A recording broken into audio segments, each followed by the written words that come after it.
Bom, minha gente, meu nome é Fernando Diniz e eu estou aqui no canal Potência Rubro-Negra para falar aí sobre o 0 a 0 entre Fluminense e Flamengo, que deixou os dois longe do líder Botafogo.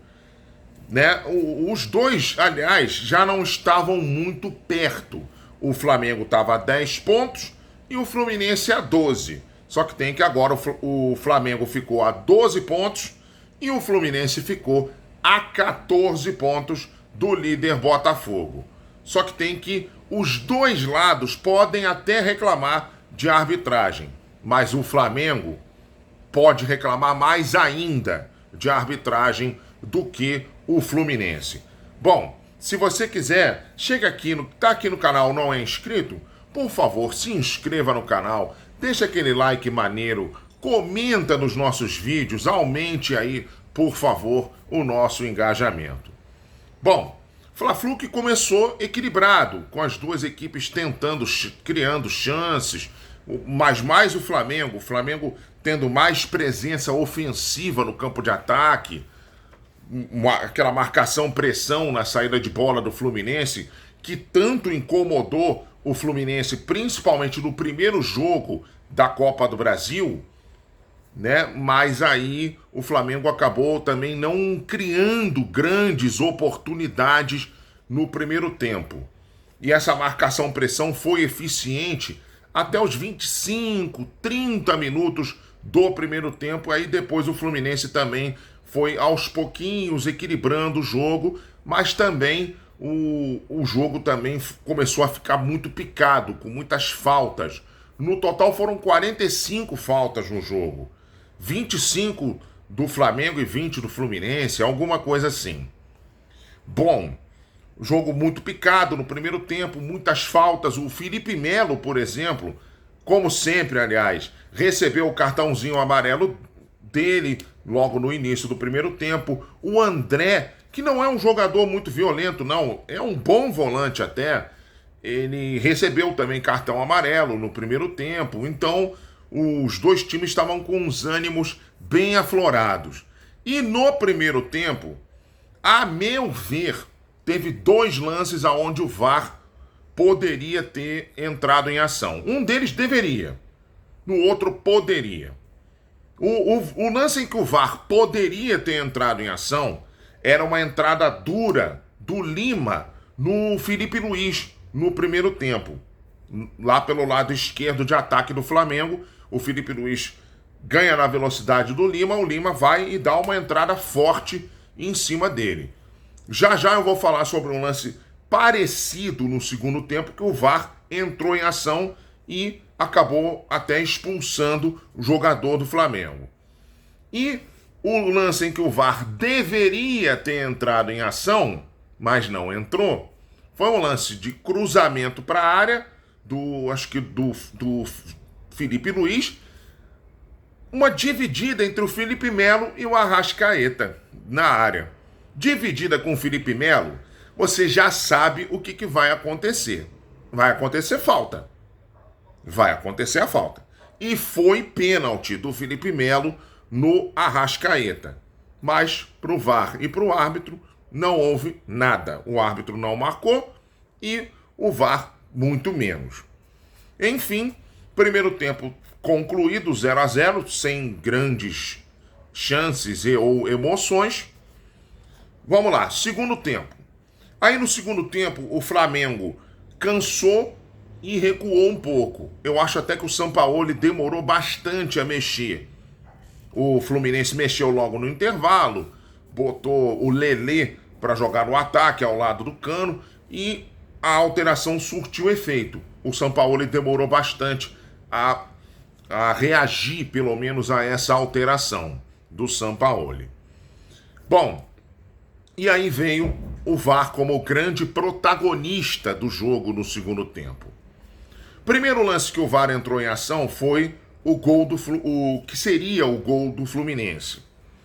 O Everton Cebolinha recebe pelo lado esquerdo, corta para dentro e na hora de chutar ele demora um pouco, hesita um pouco em chutar e vai mais para dentro ainda, vai na direção da meia-lua da grande área e sofre a falta do André.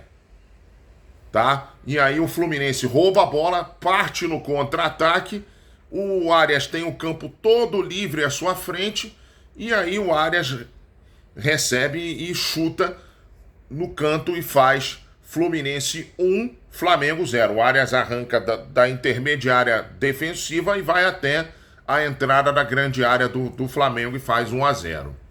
Só que tem que o VAR entra em ação e acaba fazendo com que o gol do Fluminense seja invalidado e marcada a falta para o Flamengo, que o Arrascaeta bate para fora. Depois disso, o jogo continua com o Fluminense em cima do Flamengo tendo que saber sofrer pressão do Fluminense e o Flamengo não tendo contra-ataques, porque àquela altura o Everton Ribeiro já tinha saído, o Arrascaeta iria sair logo depois, então o Flamengo ele acaba recuando demais e não tendo aí a alternativa do contra-ataque. Também quando teve, o VAR entrou em ação de novo, porque foi um lance que o Pablo ganhou na dividida do John Arias, se eu não estou enganado, a bola sobra no meio para o Vitor Hugo, e o Vitor Hugo passa para o Gabigol, e aí o Gabigol domina bonito a bola no pé esquerdo e chuta no canto e faz aquele que seria o gol do Flamengo no jogo. Seria, porque a dividida do Pablo com o atacante do Fluminense foi com falta. O Pablo empurrou o jogador do Fluminense. E aí o VAR acabou invalidando o gol do Flamengo. E lembra daquele lance do Lima com o Felipe Luiz? Então agora eu vou falar o porquê que o VAR deveria entrar em ação naquele lance. O Marcelo, que fez muito pouco no jogo, deu uma caneta muito bacana para cima do Luiz Araújo, que entrou no segundo tempo. E o Luiz Araújo dá uma entrada forte no Marcelo. Tudo bem, o Luiz Araújo poderia até receber o cartão amarelo, que o árbitro deu o cartão. Só que tem que o VAR entrou em ação para expulsar o Luiz Araújo. E aí o VAR, o árbitro foi lá, cancelou o cartão amarelo e expulsou o Luiz Araújo. Na minha opinião, eu não estou falando isso como rubro-negro só, não. Tá? Estou falando isso como, sei lá, um leigo, entendedor da regra do jogo.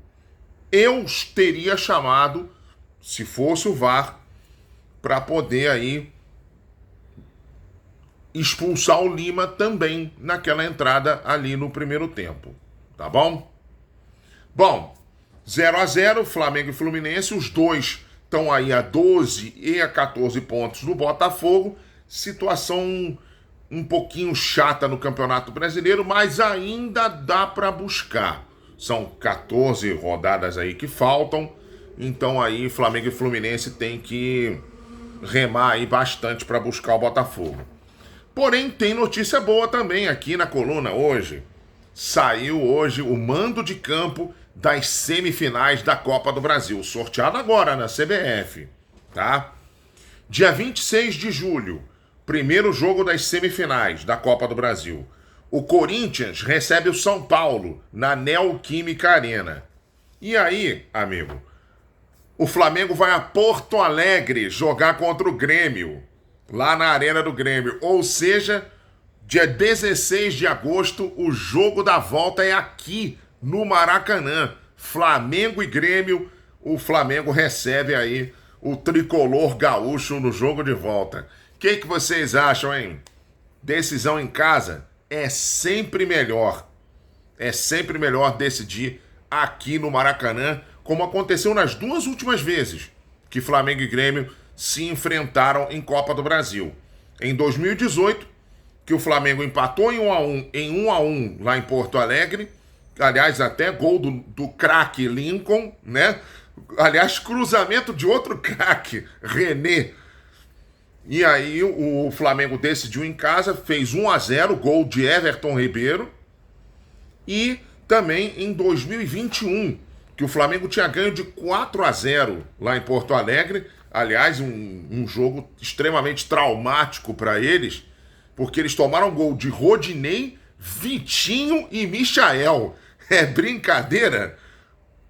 E de Bruno Viana também. Rodinei, Vitinho, Michael e Bruno Viana. Os gols do Flamengo lá naquele dia. E o Flamengo também ganhou o jogo da volta aqui no Maracanã. Bom, minha gente, a gente vai, mas a gente volta amanhã com mais notícias do Mengão aqui no canal Potência Rubro-Negra. Tá bom? Tchau, tchau, gente.